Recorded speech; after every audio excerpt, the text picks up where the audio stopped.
Hello friends, स्वागत है आपका आज की कहानी में। तो आज की कहानी शुरू करने से पहले चैनल को लाइक करते हैं, सब्सक्राइब करते हैं। तो आइए शुरू करते हैं आज की कहानी। ने बताया कि वैतरणी नदी कैसी होती है और इसे कैसे पार किया जाता है। यमपथ की यात्रा गरुड़ पुराण पर आधारित एक कथा। महाराष्ट्र के एक छोटे से गांव बेलापुर में एक वृद्ध ब्राह्मण रहा करते थे। नाम था सोमदत्त। जन्म से ही वे धर्मपरायण थे।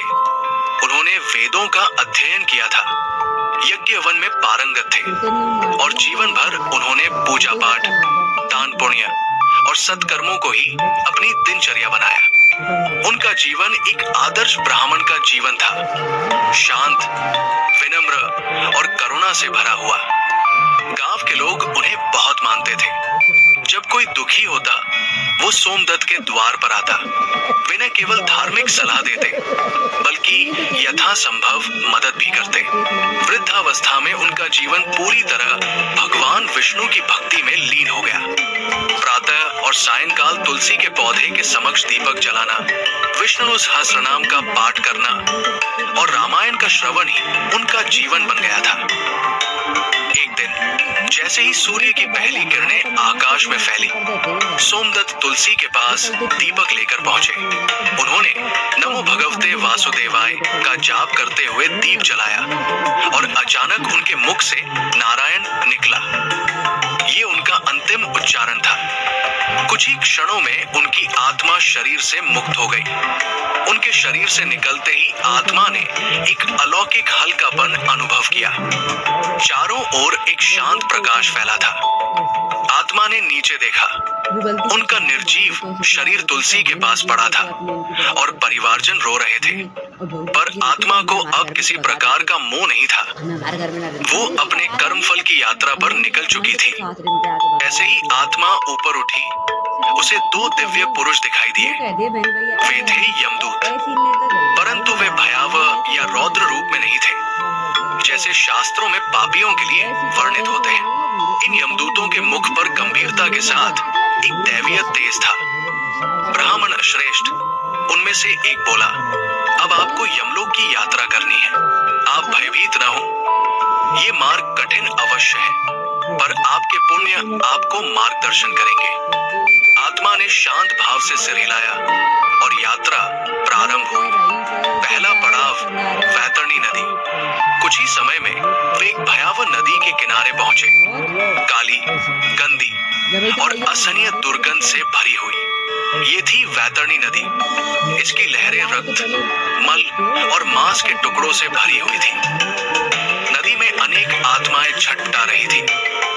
कोई डूब रहा था, कोई पुकार रहा था, कोई अपने कर्मों पर पछता रहा था। सोमदत्त ने यमदूतों से पूछा, मैंने तो जीवन भर धर्म का पालन किया, फिर इस गंदे और भयावह स्थान से क्यों गुजरना? यमदूत बोले, हे पुण्यात्मा, ये वैतरणी है। इसे पार करना हर आत्मा के लिए अनिवार्य है, परंतु केवल वे ही इसे बिना कष्ट पार कर सकते हैं, जिन्होंने गोदान किया हो, धर्म पूर्वक जीवन जिया हो और मृत्यु के समय भगवान का स्मरण किया हो। सोमदत्त के मन में शांति आई। उन्होंने जीवन में कई बार गोदान किया था। तभी नदी से एक दिव्य गाय प्रकट हुई। उसका शरीर सुनहरे प्रकाश से चमक रहा था। उसके माथे पर चंद्र चिन्ह था और आंखों में ममता और करुणा का भाव था। गाय बोली, हे भक्त, आपने मुझे गोदान किया था, अब मैं आपको इस वैतरणी से पार कराऊंगी। सोमदत्त गाय की पीठ पर बैठे और गौ उन्हें सहजता से नदी के पार ले गई। उन्होंने देखा कि दूसरी आत्माएं उन्हें ईर्ष्या और आश्चर्य से देख रही थी। दूसरा पड़ाव चित्रगुप्त का लेखागार। नदी पार करते ही वे एक भव्य भवन के द्वार पर पहुंचे। ये था चित्रगुप्त का लेखागार। विशाल दरवाजे, ऊंची छत और अंदर लाखों ग्रंथों की अलमारियां थी। बीच में एक विशाल सिंहासन पर चित्रगुप्त देव विराजमान थे। उनके हाथ में एक स्वर्ण कलम थी और सामने एक विशाल ग्रंथ खुला था। चित्रगुप्त ने सोमदत्त की ओर देखा और बोले, सोमदत्त, तुमने जीवन में कई पुण्य किए हैं, दान, यज्ञ, सेवा और भक्ति, पर कुछ पाप भी है। एक बार तुमने एक गरीब को तिरस्कृत किया, एक बार क्रोध किया और कभी कभी अहंकार भी किया। सोमदत्त ने सिर झुका लिया।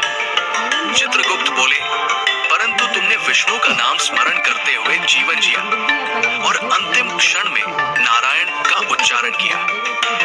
ये तुम्हारे समस्त पापों का प्रायश्चित है। फैसला हुआ, सोमदत्त को नरक नहीं भेजा जाएगा। वे स्वर्ग के अधिकारी हैं, परंतु यमपुरी के दर्शन उन्हें अवश्य कराए जाएंगे, ताकि वे जान सकें कि मृत्यु के बाद की यात्रा कितनी कठिन हो सकती है। तीसरा पड़ाव, यमपुरी का दर्शन। अब सोमदत्त को एक विशेष रथ में बैठाकर यमपुरी की ओर ले जाया गया।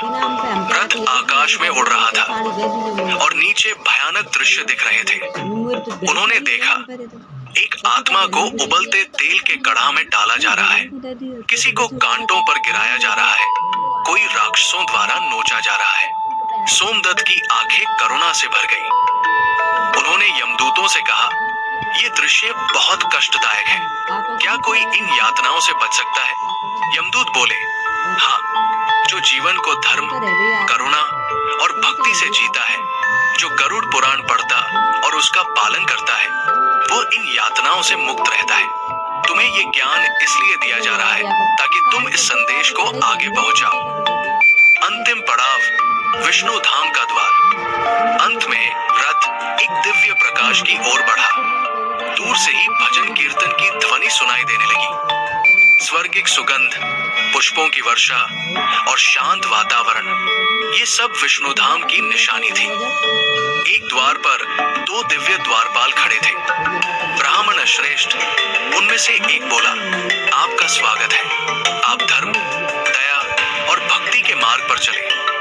अब आप भगवान विष्णु के धाम में प्रवेश पा सकते हैं। सोमदत्त ने यमदूतों की ओर देखा और हाथ जोड़कर बोले, मैं चाहता हूं कि मेरे वंशज और सभी लोग धर्म के मार्ग पर चले, इस यात्रा का सत्य सब जाने।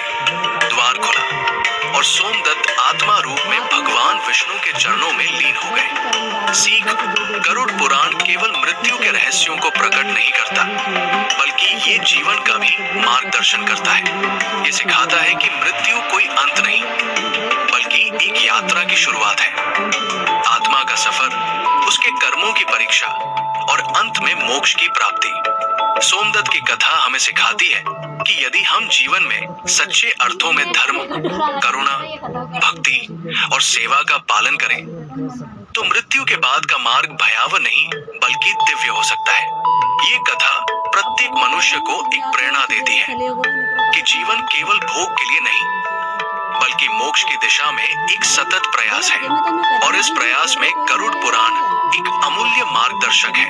दोस्तों, यदि आपको ये वीडियो जरा भी अच्छा लगा हो तो इसे लाइक जरूर करें और हमारे चैनल को सब्सक्राइब करें। ऐसी वीडियो बनाने में बहुत मेहनत लगती है।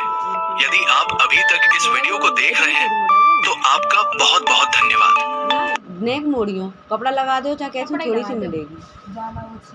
कपड़ा लगा के बाहर मोड़ दियो, जैसे ही मुड़ रहा है ऐसे कर दियो। यहाँ पे पजामे को कपड़ा लगा दिया, अच्छा लगेगा। भगवान गरुड़ ने बताया कि वैतरणी नदी